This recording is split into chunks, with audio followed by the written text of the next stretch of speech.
Bonjour à tous. Mon message aujourd'hui s'adresse aux chercheurs d'emploi.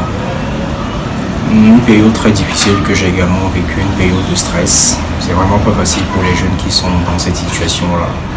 Je sais ce que c'est, j'ai vécu ça. Donc j'aimerais juste partager un peu et puis apporter quelques conseils à ceux qui traversent cette période-là.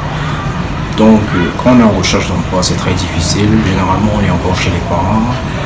On a beaucoup de choses qu'on a envie de faire et qu'on ne peut pas forcément faire parce qu'on n'a pas les moyens qui vont avec. C'est très difficile, c'est très compliqué. Donc pour moi, en fait, une solution cette période-là de recherche d'emploi, en fait, c'est d'avoir des centres d'intérêt. Ça, c'est vraiment important d'avoir des centres d'intérêt. Qu'est-ce que tu aimes faire dans la vie? Qu'est-ce que tu peux faire qui améliore ton CV? Qu'est-ce que tu peux faire qui améliore tes compétences, en fait? Qu'est-ce que tu peux faire pour t'améliorer? C'est un peu ça. On a beaucoup de temps qu'on recherche de l'emploi parce qu'on n'a pas d'activité fixe. On a beaucoup de temps. Il faut utiliser ce temps à bon escient. Qu'est-ce qu'il faut faire? Bon, moi, par exemple, durant ce temps, j'ai suivi des formations sur Internet, des formations certifiantes, par exemple en marketing digital. J'ai une formation d'ingénieur, mais j'ai essayé d'avoir une certification en marketing digital pour essayer de me varier, en fait. C'est-à-dire de varier mes qualifications et mes compétences. C'est-à-dire, je suis un technicien, pourquoi ne pas avoir ce background de gestionnaire, en fait. Donc, j'ai suivi une formation en marketing digital qui m'a beaucoup servi pour obtenir l'emploi que j'ai actuellement. Donc, essayer d'améliorer ses compétences, essayer de se diversifier, de se varier, ne pas rester juste sur les qualifications et la formation qu'on a. Pourquoi passer tout son temps, par exemple, sur les réseaux sociaux en longueur de journée, Facebook et tout ça? À un moment donné, ça ne sert pas à grand-chose. Pourquoi ne pas essayer de faire? Il y a tellement de formations qu'on peut faire en ligne. Par exemple, moi, j'ai suivi une formation Google gratuite. Tellement de formations qu'on peut faire en ligne. Pourquoi ne pas se lancer? Pourquoi ne pas rechercher, en fait?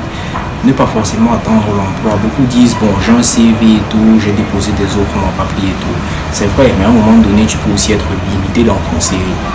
Quelle valeur ajoutée tu as dans ton CV? C'est ça qui est important. C'est-à-dire que essayer de faire des formations certifiantes sur le net, ça c'est important de 1. Essayer de faire des formations, même dans la suite Microsoft, il y a le logiciel Excel qui est beaucoup demandé dans les entreprises. On l'utilise beaucoup ne savent même pas le maîtriser, beaucoup perdent, échouent à des entretiens parce qu'ils ne savaient pas comment enregistrer les informations de façon rapide. Voilà. Donc pourquoi ne pas prendre ce temps pour se former à la maison? C'est-à-dire que tu as juste besoin de ton ordinateur, même ton téléphone c'est suffisant. Il y a des certifications que tu peux faire, tu les fais, tu les ajoutes sur ton CV, ça c'est un plus. En dehors de ça, qu'est-ce que je peux faire pour éviter le stress, cette période de stress de rester en longueur de journée, attendre des appels? C'est vraiment stressant, il faut faire quelque chose contre ça. Donc une solution en fait c'est, pourquoi pas, le sport par exemple, c'est une solution, moi ça m'a beaucoup aidé. Donc j'avais un programme bien défini, c'est-à-dire que je faisais mon sport régulièrement, ça m'a beaucoup apporté. Vraiment, ça te régénère. Vraiment, quand tu ressors de là, tu as des idées vraiment qui circulent de partout. Voilà. Donc, d'autres centres d'intérêt que tu peux avoir. Par exemple, je sais pas, quand tu es à la maison, tu n'as rien à faire, essaie de faire d'autres activités. Par exemple, une fille, par exemple, qui ne sait pas cuisiner, par exemple, elle peut utiliser ce temps pour faire des mets traditionnels, par exemple.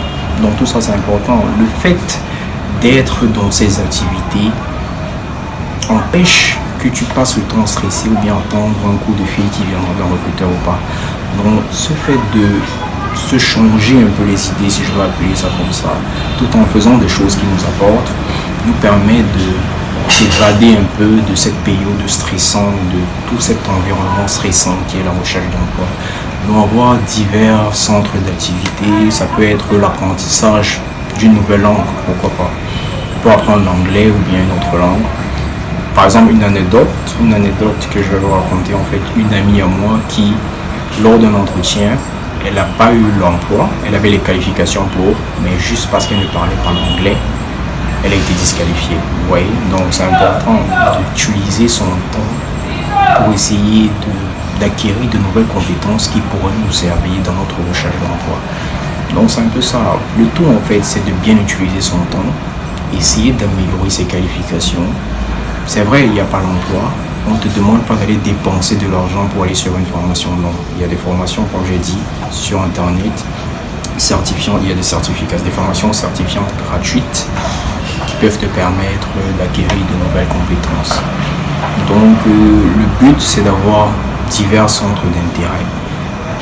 Ne pas juste être focalisé sur ce qu'on a étudié à l'école, essayer de varier un peu les compétences, essayer d'utiliser son temps pour faire des choses qui nous bonifient, entre guillemets, et qui nous permettent d'aller de l'avant. Donc voilà le message que je voulais faire passer pour vous. Merci.